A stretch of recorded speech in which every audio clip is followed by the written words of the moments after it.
Our club's always been a forum for visionaries, public figures, and decision makers to command attention to the issues of our time and inform the most relevant, compelling, and challenging conversations. Here we offer first-person access to dynamic political, business, and public personality. The Canadian Club is one of the most important podiums anywhere in the world that a Canadian can speak to, tell Canadians what it is that they think, develop those thoughts. And so I want to thank you for that very, very much. Please join me in thanking our esteemed panelists today. Through our programs and events, including our youth and young leaders programs, our diversity partnerships, our joint events, and our media and social media opportunities, we offer you access to dynamic political, social, and business figures from abroad and right here at home.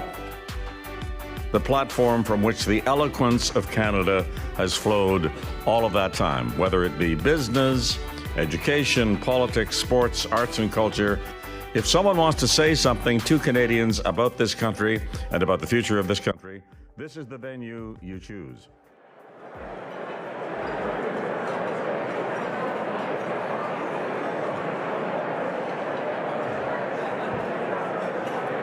Good afternoon, everybody. If I could ask you to please take your seats and we'll get back underway.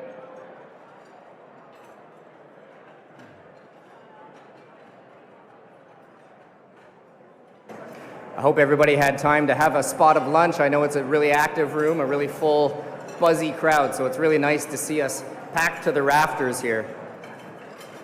Hopefully everybody's getting caught up and having a good time. My name is Glenn Parkinson. Again, I'm your Canadian Club president and your host for this afternoon. A warm welcome to the many of you who are joining us online at CanadianClub.org. Thank you for spending some of your afternoon with us.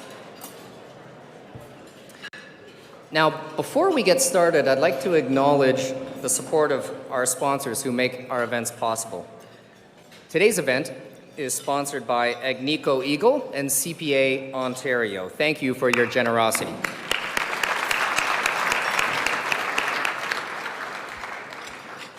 Intact is our streaming partner today, providing free live access to this event online, while Canadian Bankers Association is our season sponsor, and Air Canada is our official airline partner again this year. So thank you all for your support as well. Lastly, our entire season is carbon neutral, thanks to our partnership with Canada's Forest Trust. And if you're not familiar with CFT, I encourage you to look them up. They're a terrific organization. And together with CFT, we're creating, not only are we compensating for the carbon footprint of our season's events, but we're also creating a legacy, a green legacy for the future. So thank you, CFT, for planting a forest in our honor and nurturing it for future generations. After the minister gives his address, he'll be joined by Adrian Batra, editor-in-chief of the Toronto Sun and a former director of Canadian Club Toronto, for discussion and questions. And we really do encourage you to ask your questions during our events. So please, if the spirit moves you to ask the minister a question, there are cards in the center of your table. So fill out the question card and raise your hand, and we'll run the questions up to the front. Similarly, if you're joining us on CanadianClub.org, you can see a button on the right-hand side of your screen called Submit a Question. So if you use that, that'll come to our team here, and similarly, we'll bring it up to the front. And now, I'm pleased to ask Andre Leitchi to join us up front and introduce our guest of honor. Andre from Agnico Eagle, welcome.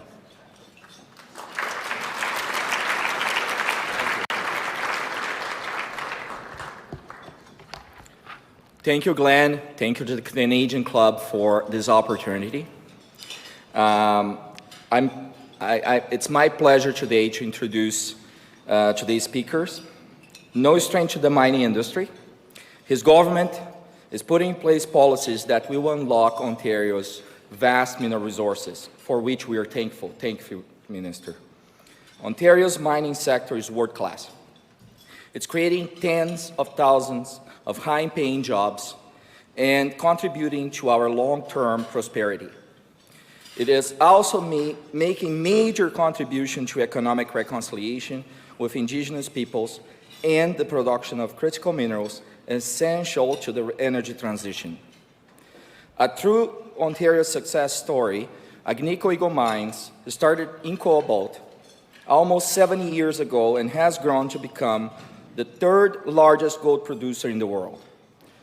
We are employing 16,000 people globally, 4,000 people in Ontario, and I'm happy here to say that we have plans to aggressively grow our business in the province. As Canada's leading mining company, we are committed to operate sustainably. In 2022 alone, we spent $1.1 billion in goods and services with Indigenous-owned business. We are pursuing as well ambitious emission reduction initiatives. Now, our speaker here today is someone who understands well the need for companies to balance growth and sustainability. While he needs no introduction to this audience, it's my pleasure to welcome him to the Canadian Club today. Born in Montreal to Hungarian immigrants, he earned both a Master's of Business Administration and a Master's in Political Science from McGill University, a good combination for a future Minister of Finance. Prior to entering politics, he had a long and successful career in business and financing, including leadership roles as Senior Vice President of Manulife Financial, Co-President of DBRS Limited, and President and Chief Operating Officer of TD Securities in New York. Following his career in business, he turned his attention to the public service, driven by a passion for getting Ontario's public finances back on track, and a belief that economic growth was and is the key to prosperity. After winning the confidence of voters of Pickering-Uxbridge, he was named to the cabinet to serve as president of the Treasury Board and then as Ontario's Minister of Finance. During his time in the Treasury Board, he spearheaded efforts to control spending, including the creation of a Comptroller General, the first province in Canada to do so.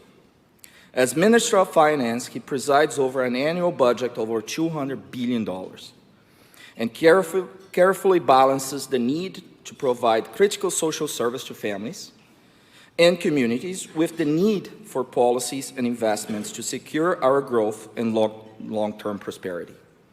Please join me in welcoming to the podium of the Canadian Club the Honourable Peter Bethlenfalvy, MPP Pickering-Uxbridge and Ontario Minister of Finance.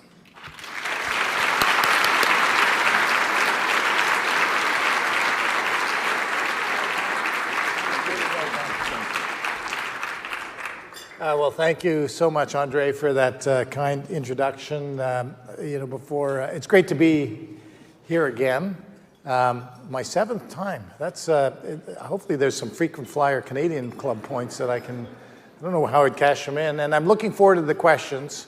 I sit there in the House every day, and sadly, the opposition never asks the Minister of Finance any questions. So I'm like the Maytag repair. No, I make the Maytag repairman look busy in the House. So I'm sure I'll get some good Q&A here. I do want to give a shout out, obviously, to the Canadian Club, and to you always run such a great event. So thank you, Glenn, and the whole team. Really appreciate that. I want to acknowledge my colleagues too. I started off, as Andre mentioned, in Treasury Board, and I love Treasury Board, and we now have a very activist Treasury Board president, Caroline Mulroney. So thank you for being here.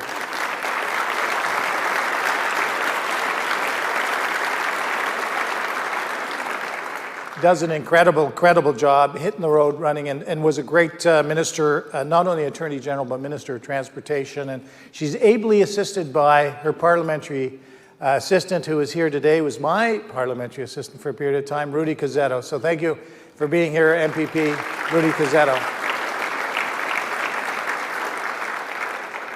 For Mississauga Lakeshore, yes, great riding in Mississauga Lakeshore.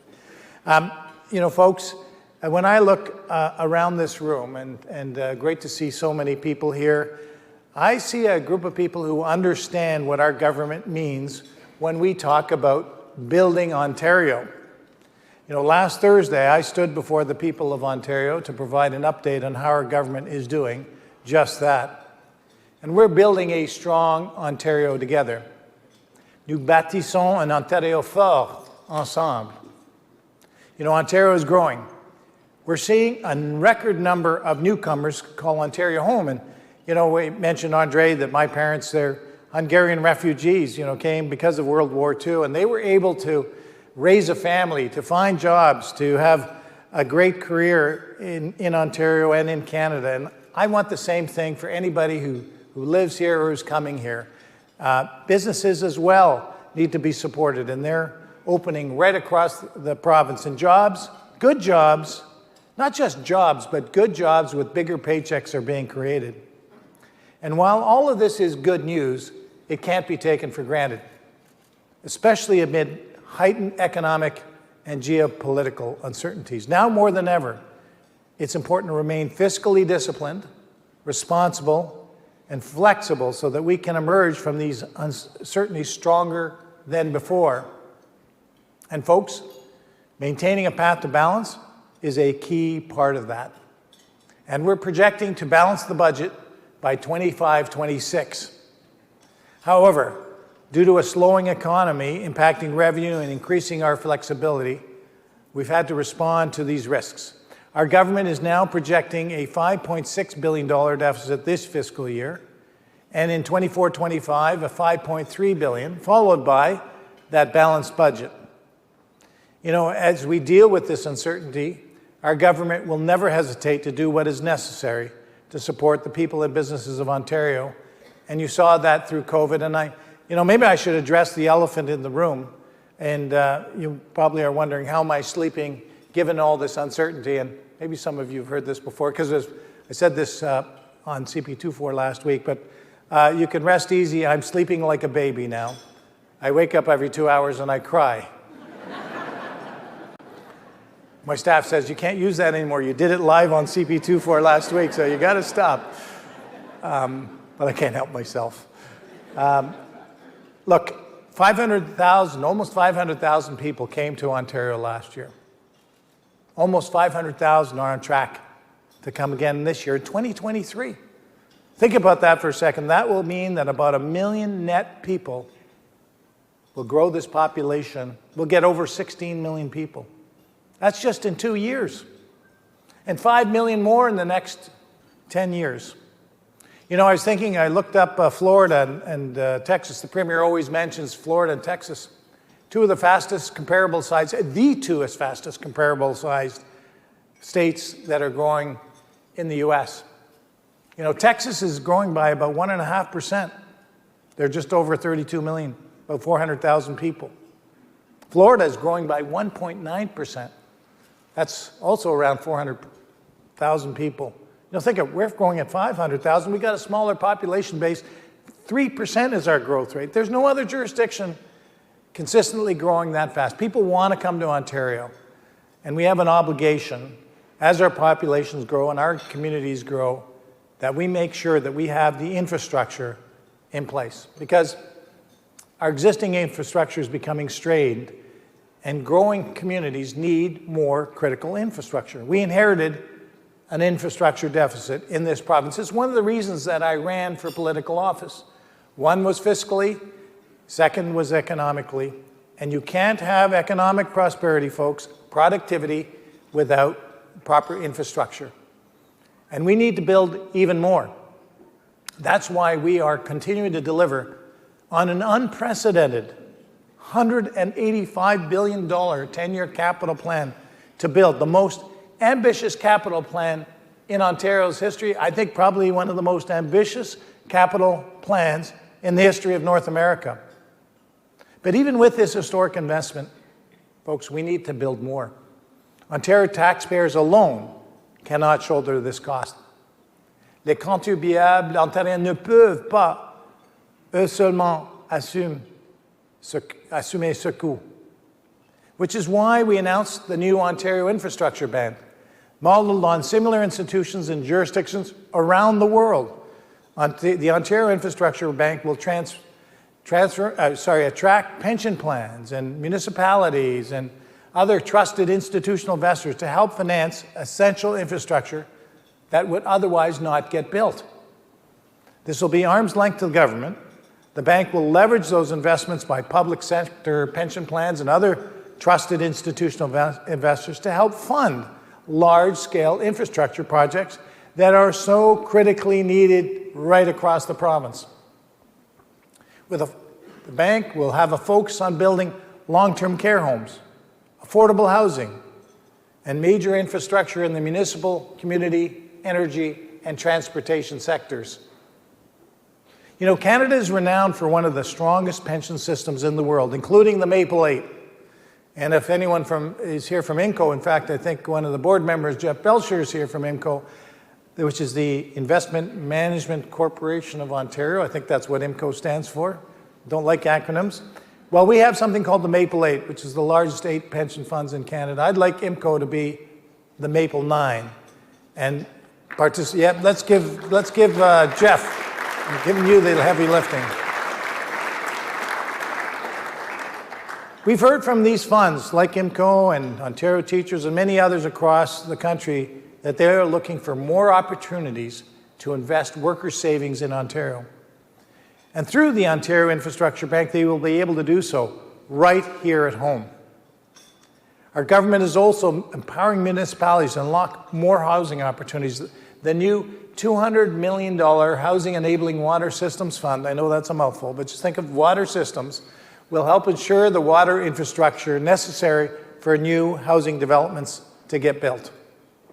And speaking of housing, our government has long called on the federal government to provide HST relief on new purpose-built rental housing projects.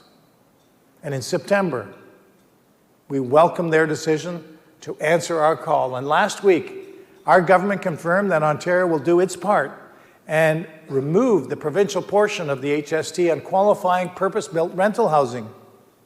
So together with federal enhancements, this will remove a full 13% on qualifying projects. And taken together, this will get more rental housing built faster, and it'll help more people in Ontario find an affordable place to live. Because we need to get things built. And businesses, they're opening every day, and new jobs are being created. So far this year, in 2023, 170,000 net new jobs have been created in the first 8 months of this year. Our government is continuing to build Ontario's economy so that we are more prosperous than ever. And one of the ways we're encouraging this growth is through Ontario's investment attraction agency, Invest Ontario. Now, Invest Ontario is promoting Ontario as the best place in the world to do business and to help attract more leading companies to our province and support those who are already here. And so we're providing an additional $100 million to the Invest Ontario Fund. It's a move that will create more good-paying jobs in communities right across the province for Ontario's talented workforce. Il s'agit d'une mesure qui créera plus d'emplois bien rémunérés pour notre main-d'œuvre talenteuse un peu partout dans la province. Now, building is about setting up for success for tomorrow. It's about creating the environment for a more productive Ontario. We're standing at the cusp of a major transformation with the global shift to electric vehicles. And Ontario is perfectly positioned to be a world leader in this green economy. That's part of the reason in our 2023 budget, we introduced the game-changing Ontario-made Manufacturing Investment Tax Credit, which is helping manufacturers lower costs, innovate, and maintain a competitive edge.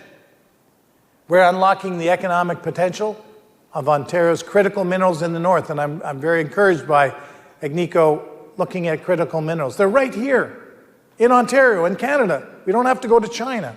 You mentioned cobalt. I've heard cobalt a few times. 75% of the world's cobalt comes from the Congo. There's a town in Ontario called Cobalt. We've got it right here. And when Joe Biden comes up, President Joe Biden comes up and says, we want your critical minerals. You know, folks, let's make sure we process them here in Ontario, the value-added part of the supply chain.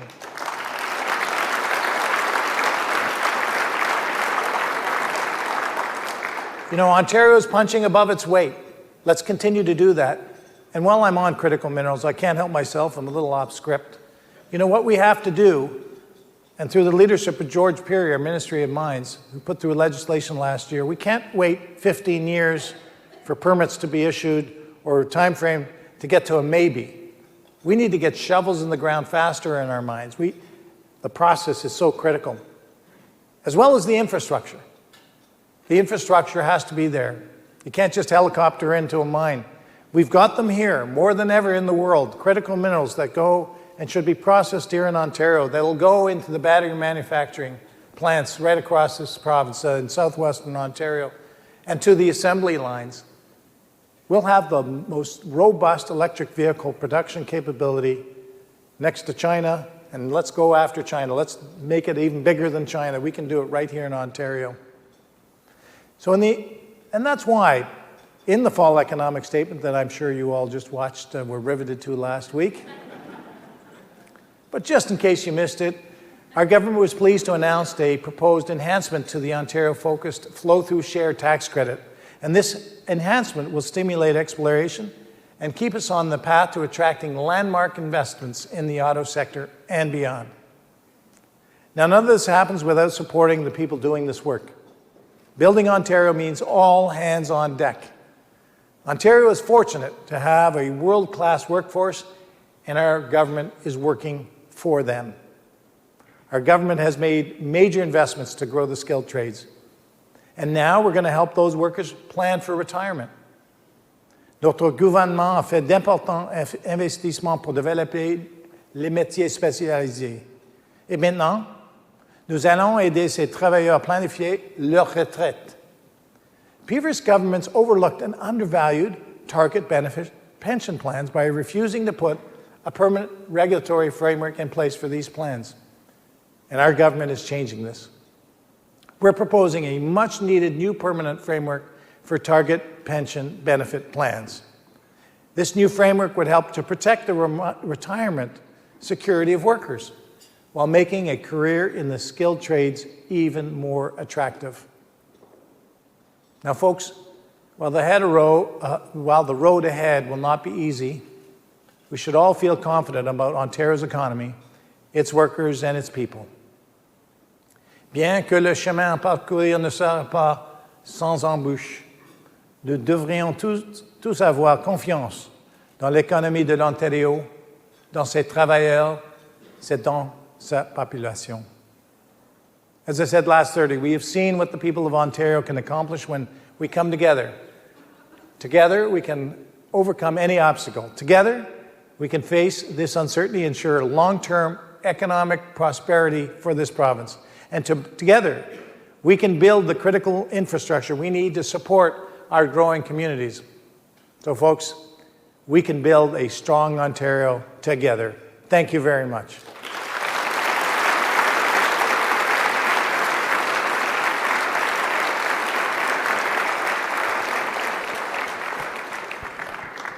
Now the fun part. I promise to make up for the lack of opposition questions today. It's nice to see you, Mr. Minister. I feel like this is our annual date.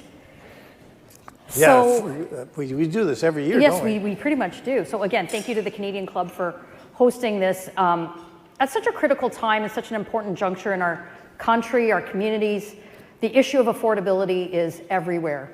So I'm going to start with an easy one for you. Around March, you had suggested that you had projected that the Ontario's deficit was going to be $1.3 billion. It's now $5.6 billion. So what happened? What happened? What happened? Easy. What happened on the way from the budget to the fall economic statement? You know, a couple things. First off, we obviously live in the real world here, and global economic growth has been slowing. You know, there's a lot of economic uncertainty, and so private sector forecasts have been downgraded in their 2023 latter half projections for economic growth. You saw some of the flatness in economic growth in in July, August, September, and so the forecast for economic growth in 2024 is quite subdued. They've downgraded their forecast, so we've had to update our revenues as well to lower those revenues to acknowledge the environment that we're in. I would say this, though, that look, Ontario is a trillion-plus economy. We passed over $1 trillion last year. It's a robust, diversified economy.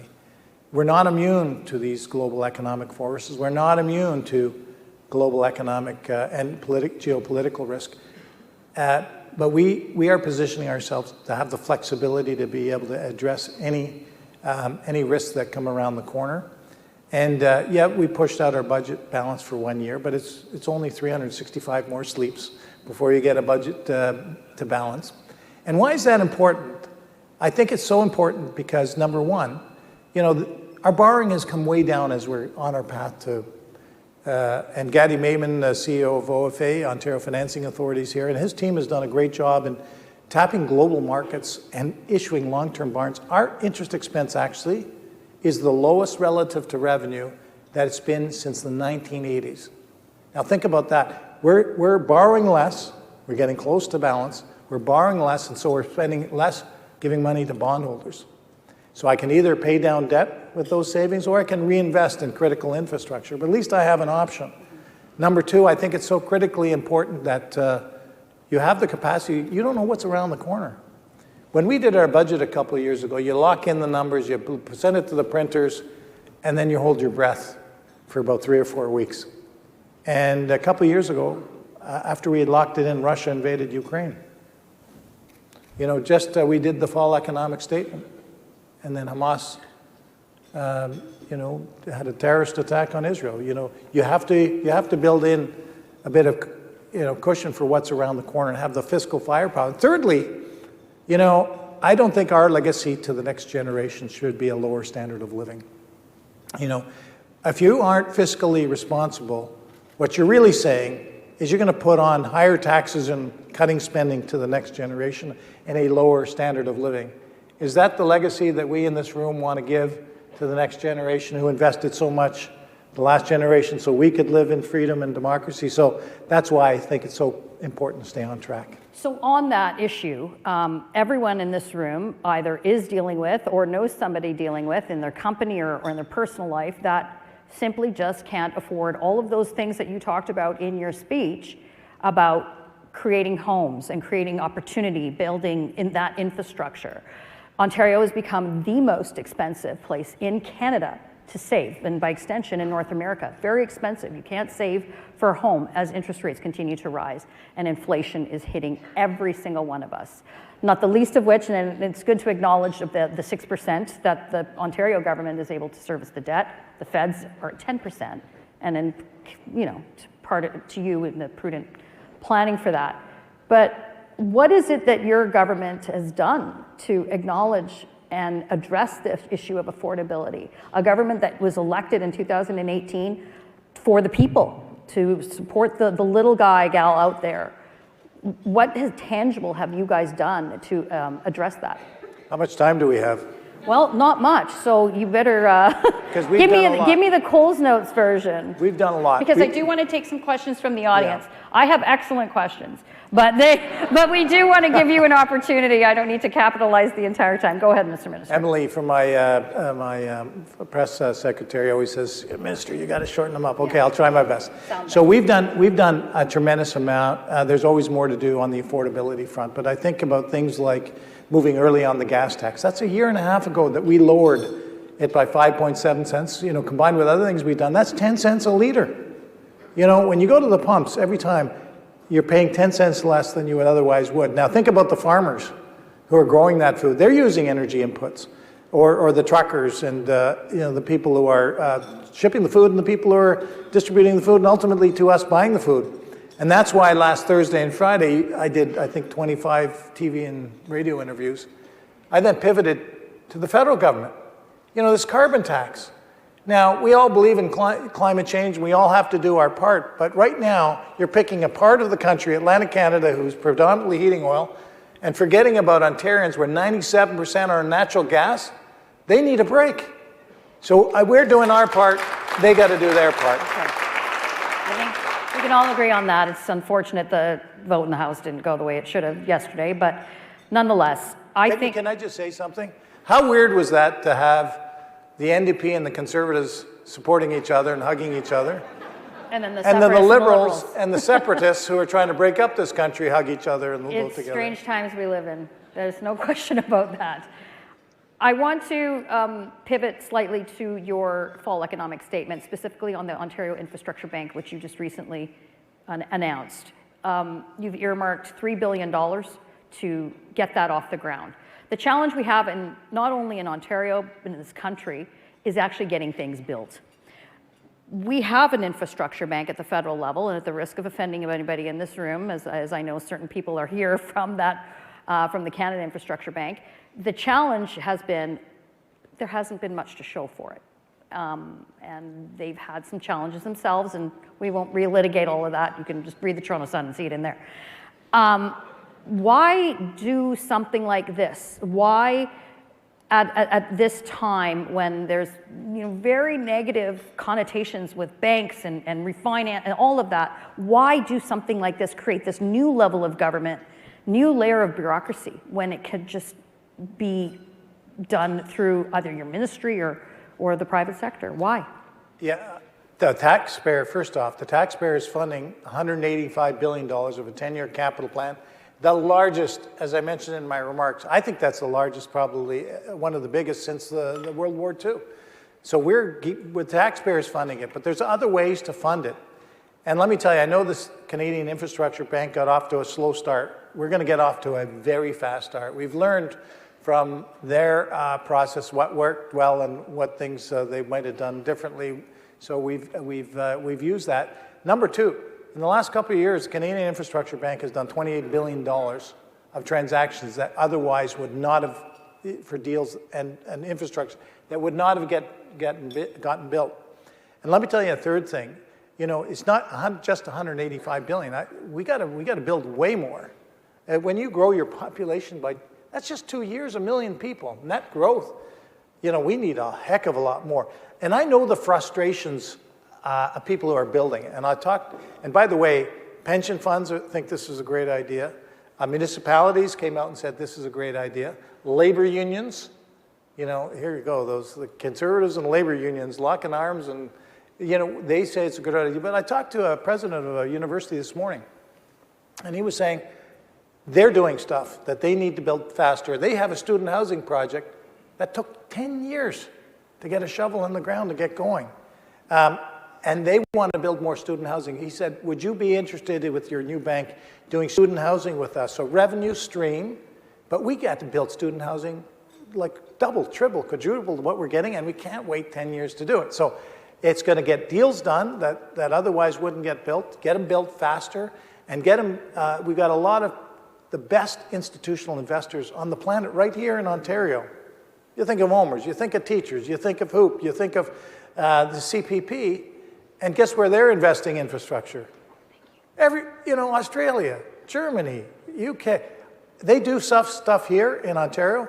I want them to do a heck of a lot more right in Ontario, and I think, we'll work really hard to get it done. Can we expand on that? Because honestly, Minister, I don't think the issue has been to raise the money.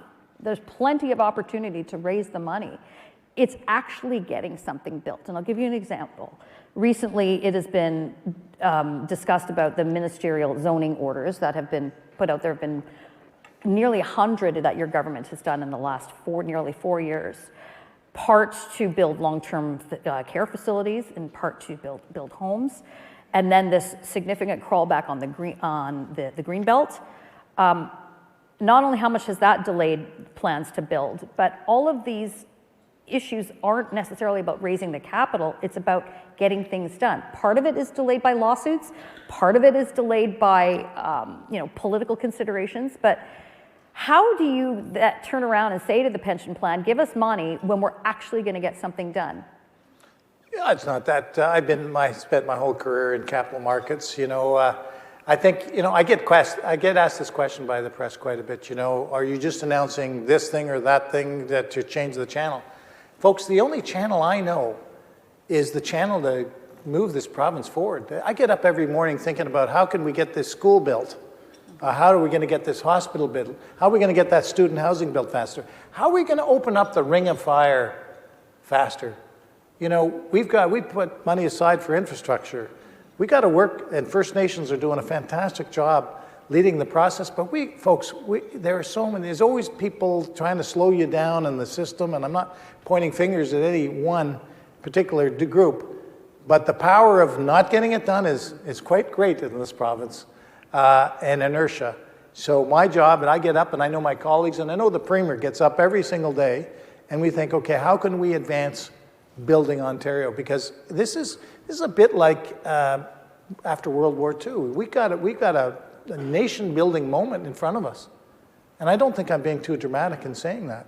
Like, people will rely, what are we going to do if we don't hit our targets, or get close to it? We got to directionally go there. Otherwise, where are people going to sleep? They need a roof over their heads. Where are their kids going to go to school? How are they going to get to work? We've had gridlock. We haven't built subways to the extent that we've needed to in decades. We talked about the Scarborough subway. I remember when I moved here in the 80s, people were talking about a subway to Scarborough. Give me a break. 45 years later, we finally got drilling the subway. It's being drilled right as we speak, but there's another one on the Ontario line. There's another one west of the Eglinton-Crosstown. There's the West Eglinton that's going to ultimately connect to the airport. And of course, there's the extension of the Yonge line up into Markham and beyond. Adrian, when I get up in the morning, I don't change the channel. I stay on the channel that we're on, and we're going to keep going. That's heartening to hear.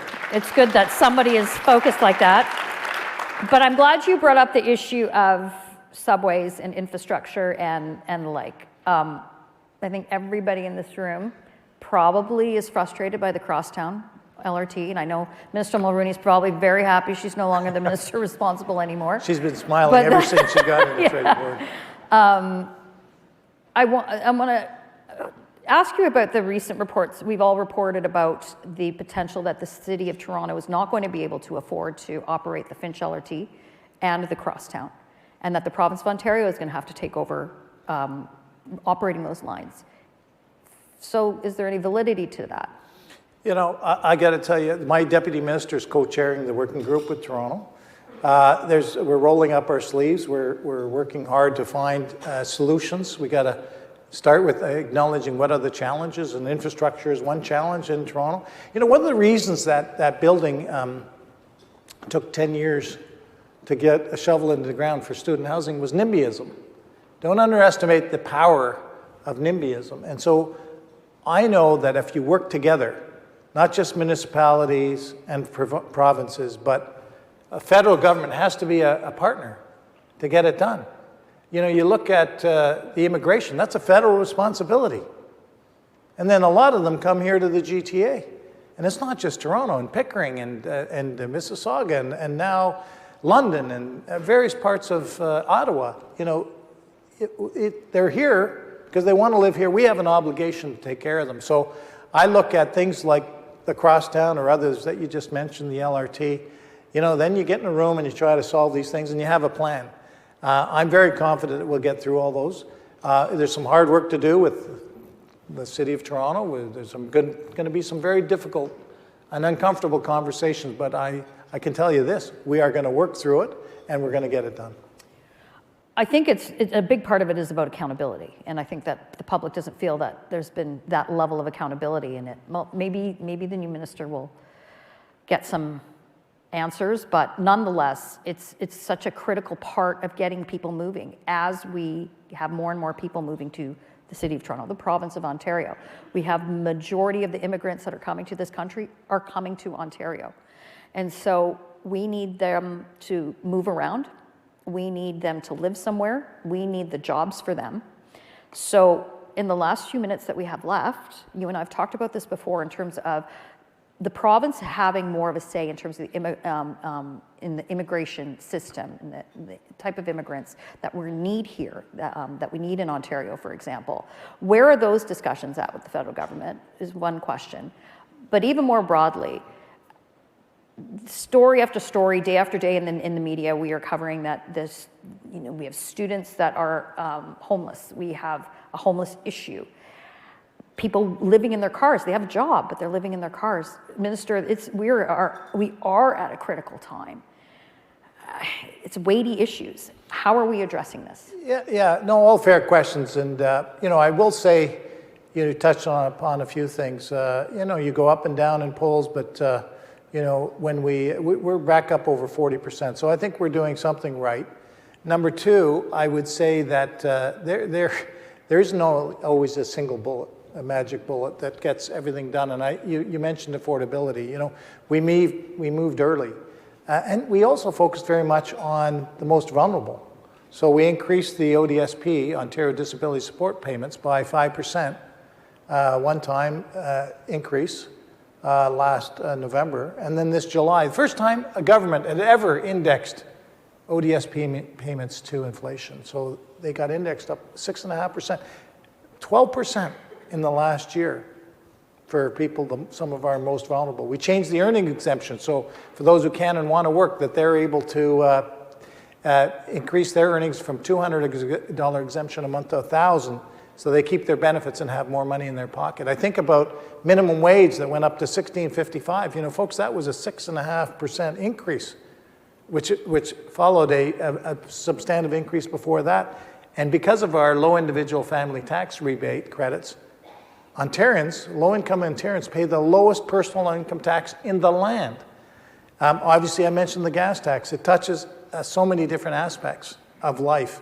I could go on about the types of things that we're doing. So we're very mindful of those who need help. But at the same time, I can tell you this.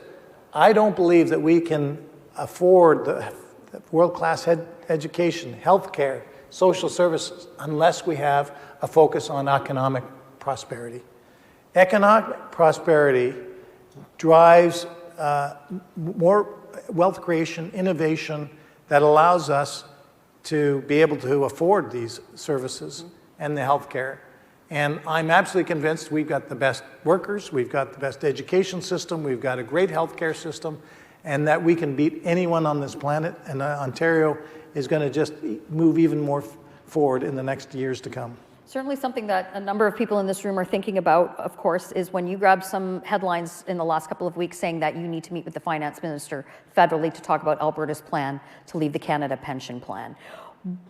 Can you walk us through why that is such a critical conversation right now? And conversely, why not allow Alberta to have that independence?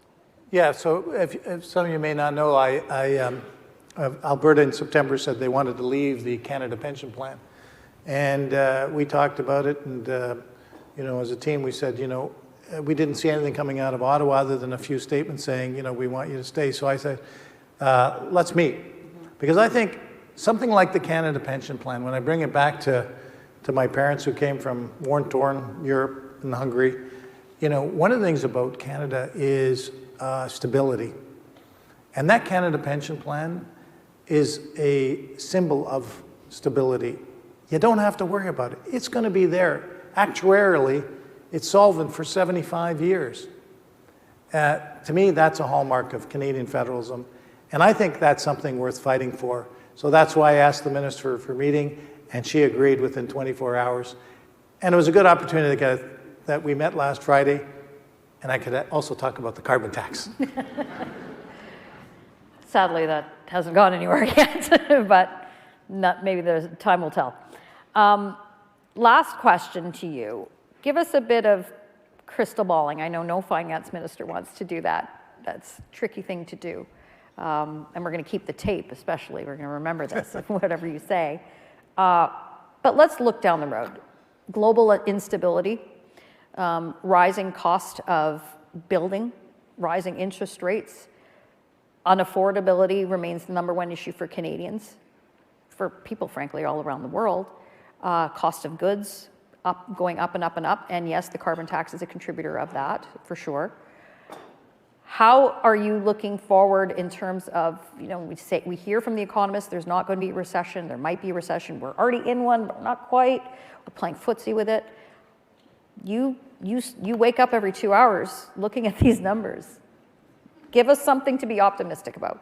By the way, I cry so you don't have to cry. You can keep sleeping. But that's my job. Look, I've been around for a while and I've seen some tough times. I was listening to Jean Chrétien, Prime Minister Chrétien, just on one of the podcasts, and he was saying, You know, in 93, you had 11% inflation, 11% unemployment, interest rates very high. We just come out of the Q8 war. You know, and we're in challenging times too. What I do know is we're going to get through this economic time. And what you can't lose sight of is long-term prosperity. You can't build a road overnight. You can't build a subway overnight. You can't build a hospital overnight. You can't build a school overnight. You can't give people the tools to be able to do their jobs. So you have to have a vision of how you see the province and the country looking down the road. And you've got to wake up every day and focus on that and get things organized so that when you're here 5 years from now or 10 years from now, that you've got the productive measures to keep people moving, goods moving, give people the tools to make Ontario a prosperous and productive province. And that's why I think Ontario, I wouldn't bet against Ontario relative to anybody else. Mr. Minister, I want to thank you for your time answering the questions. I look forward to we do this again next year, I think. That's a hint to the Canadian Club, but thank you. Thank you very much, everyone. Thank you.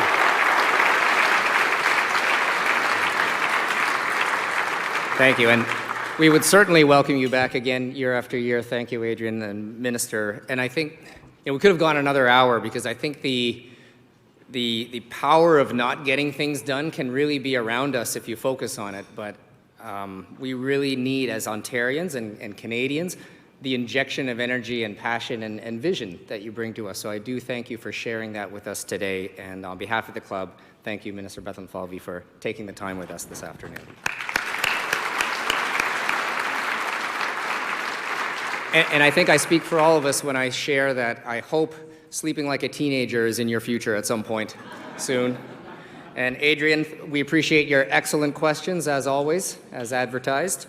And I look forward to welcoming you back again to the podium. Before we conclude, we've got 3 events next week I want to share with you briefly. On Monday, November the 13th, we are hosting a virtual panel to discuss fostering financial well-being for newcomers to Canada. Very relevant and mentioned by the Minister this afternoon. Tuesday, November the 14th, the President and CEO of Quebecor, Pierre Carr-Pelado, will be here at the podium. And then on Wednesday, November 15th, we'll be joined by the President and CEO of the Canadian Association of Petroleum Producers, Lisa Bayton. So please visit our website, canadianclub.org, to find out more, purchase your tickets. And let me conclude by thanking Van Valkenburg, VVC, Live, for technical support. Thank you for joining us again, online and in person, and we hope to see you again shortly. Have a good afternoon.